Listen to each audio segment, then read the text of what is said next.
Prior to the 1960s, people, even if they were poor, melted down their wedding bands, precious metal, even their silver sets in order to create for the Most Holy Trinity a tabernacle.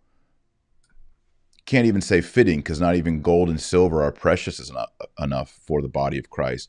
But they gave their very best so that the place where the Most Holy Eucharist was stored and revered was precious and was an act of worship. So traditionally, before the 1960s, tabernacles on the inside, on the door on the inside, were always covered in gold. Often there would be jewels. Widows would donate their wedding rings often, and those would be worked into the interior of the tabernacle. Think about the Catholic piety here in the old days. It wasn't just to have something of decoration in the church, like, wow, look at that tabernacle, it's so pretty.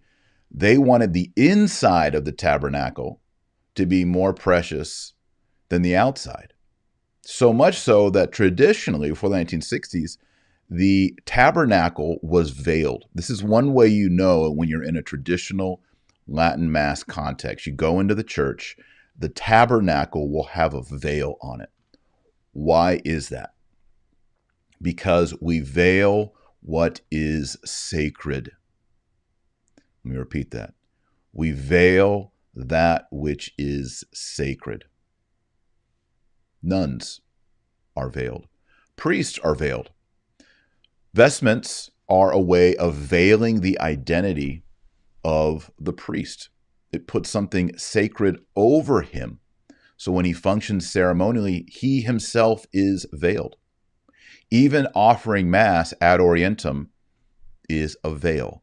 In the Eastern rites, they put an iconostasis, a screen between the nave and the altar. And this is, again, veiling that which is sacred.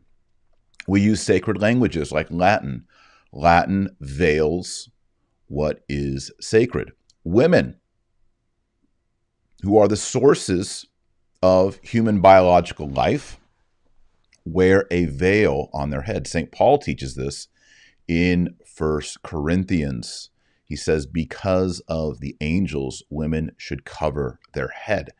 Pope Linus, who was the second pope, he was the pope right after St. Peter, he decreed that in all the churches of God throughout the world, women should veil their heads in church and in liturgy. So the principle here is we veil that which is holy. A ciborium is veiled. When the priest transfers the Blessed Sacrament from one location or to another altar, he puts the humeral veil on and he wraps and veils the Eucharist again.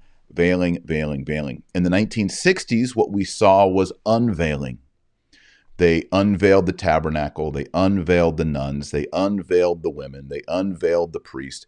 Everything, everybody wanted to see, oh, we can't have Latin. Let's put it in vernacular.